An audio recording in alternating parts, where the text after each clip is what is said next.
Meetings, débats et contacts directs avec les populations s'enchaînent à mesure que le scrutin approche. La campagne électorale entre dans une phase décisive marquée par une forte mobilisation. Africa 24 vous fait vivre les temps forts. Candidat à l'élection présidentielle djiboutienne du 10 avril 2026, Ismaël Omar Guelleh dirige le pays depuis 27 ans. Arrivé au pouvoir en 1999, Ismaël Omar Guelleh a été reconduit à plusieurs reprises en 2005, 2011, 2016 et 2021. Sous son autorité, le pays a capitalisé sur sa position stratégique dans la Corne de l'Afrique pour s'imposer comme un carrefour logistique et militaire majeur en accueillant des bases étrangères et en développant ses infrastructures portuaires. Cette orientation a favorisé une certaine stabilité économique et renforcé la présence de Djibouti sur la scène internationale. Notre peuple a droit à un État protecteur, transparent et responsable, surtout responsable, et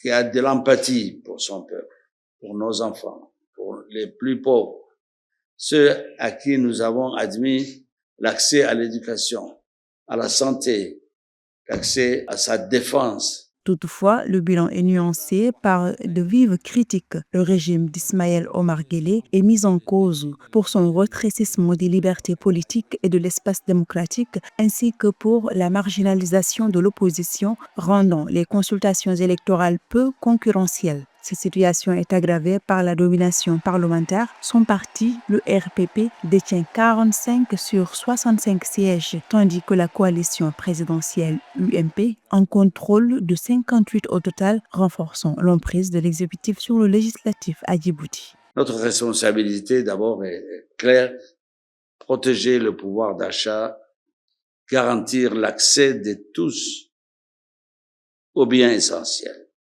et préserver la stabilité macroéconomique ainsi que la solidité de nos finances publiques. Ismaël Omar Guelleh, 78 ans, vise un 6e mandat rendu possible par une récente révision constitutionnelle ayant supprimé la limite d'âge pour les candidats. Dans un paysage politique dominé par le pouvoir en place et face à une opposition peu structurée, il apparaît comme le favori incontesté pour le scrutin présidentiel.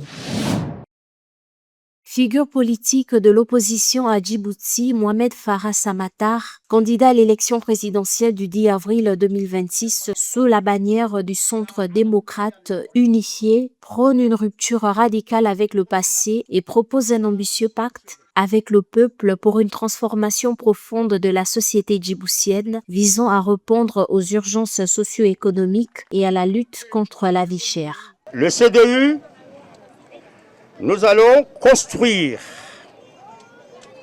des logements sociaux pour chaque citoyen d'Obok. Nous allons créer une usine de pêche. Le changement commence maintenant. Le changement, il est avec vous. C'est à vous de changer. Mohamed Farah Samatar articule son programme autour de réformes structurelles promettant de s'attaquer de fond aux inégalités et de mettre en œuvre des politiques favorisant une meilleure redistribution des richesses. Son engagement est de bâtir Djibouti plus juste et plus prospère en rompant avec les pratiques qu'il juge dépassées et inefficaces des précédentes administrations. Ayez la confiance. Ce n'est pas des discours pour vous, mais c'est quelque chose qui est sûr. UMP n'a rien fait jusqu'à présent. N'a rien fait pour les étudiants qui chôment jusqu'à présent. Ça doit être changé et ça doit être dans le registre de l'histoire. Je vous attends ensemble avec cœur et joie le 10 avril 2026 pour me donner confiance à voter pour le CDI. À Djibouti, 256 467 électeurs, dont 162 833 dans la capitale, sont appelés aux urnes ce 10 avril 2026. Le dispositif comprend 712 bureaux de vote selon les chiffres du ministère de l'Intérieur. La campagne électorale ouverte le 27 mars prend fin ce 8 avril. 2 candidats en lice, le président sortant Ismaël Omar Guelleh, qui brigue un 6e mandat, et Mohamed Farah Samatar, dirigeant le Centre des démocrates unifiés. Au Djibouti, la promotion du leadership féminin a franchi une étape historique avec l'adoption de la nouvelle politique nationale du genre. Ce cadre stratégique vise à intégrer systématiquement les femmes dans la gouvernance et à atteindre une tolérance zéro pour les violences sexistes. En 2021, 6 ministres sur 24 étaient des femmes, soit environ 25% du gouvernement, un niveau encore perfectible mais en nette progression par rapport aux années précédentes.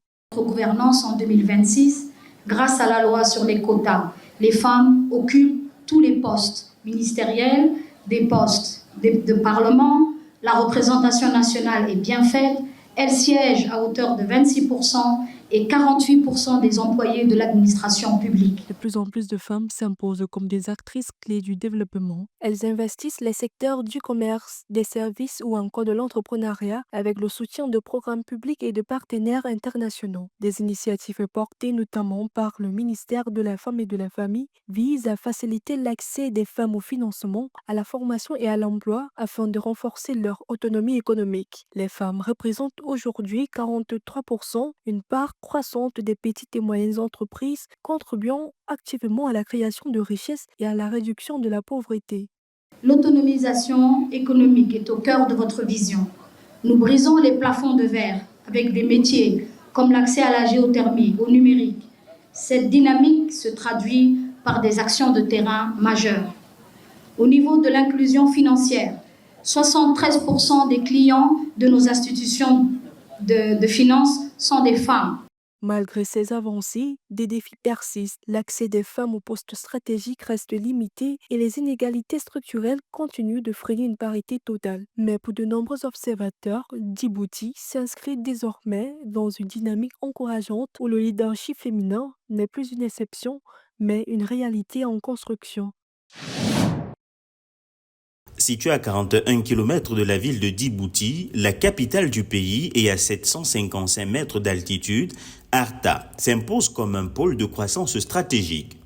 Son climat plus frais et ses vues panoramiques sur le golfe de Tadjoura en font un lieu idéal pour les loisirs et l'écotourisme. Autrefois, lieu de villégiature coloniale, Arta occupe désormais une place centrale dans le développement national, comme en témoignent les investissements dans les infrastructures et les compétences, notamment avec la création en 2018 du centre de formation sectorielle d'Arta pour l'hôtellerie et le tourisme. Les attractions naturelles de la région, notamment la plage d'Arta, offrent des observations de requins, baleines de classe mondiale d'octobre à février, attirant ainsi des écotouristes.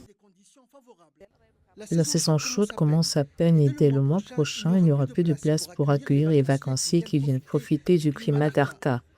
Certains des habitants de la ville louent leurs habitations aux vacanciers, raison pour laquelle, dès le mois de juin, il n'y aura plus de place. La réputation des Artois n'est plus à faire quant à l'accueil que nous réservons à nos visiteurs. C'est un bonheur et un plaisir que nos compatriotes viennent profiter de notre climat et en contrepartie, ils participent à l'essor de l'économie de la région.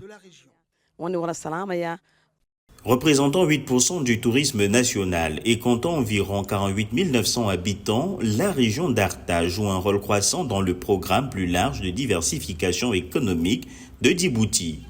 Dans le cadre de la stratégie nationale Vision 2035, qui vise à accueillir jusqu'à 500 000 visiteurs par an d'ici 2030, la région est développée en tant que zone prioritaire pour le tourisme durable, avec notamment les écologes et les activités en pleine nature telles que la randonnée et l'observation de la faune sauvage. Le plus important à retenir, c'est que la région d'Arta est une région touristique. Le centre Saleh Hill aide énormément de personnes depuis sa création et permet surtout aux jeunes de la région de s'épanouir et d'apprendre un métier d'avenir qu'est l'hôtellerie. Le centre participe également au développement de la région et permet de renforcer le secteur touristique. Au-delà du tourisme, la région d'Arta repose également sur le commerce, l'élevage et l'agriculture à petite échelle, alors que Djibouti cherche à élargir sa base économique. La région d'Arta se positionne au carrefour du tourisme, de la durabilité et du développement régional, offrant un aperçu de l'avenir du pays au-delà de son économie portuaire stratégique. Merci de nous avoir suivis. Retrouvez ce journal de campagne à tout moment sur l'application MyAfrica 24 et sur toutes les plateformes Africa 24.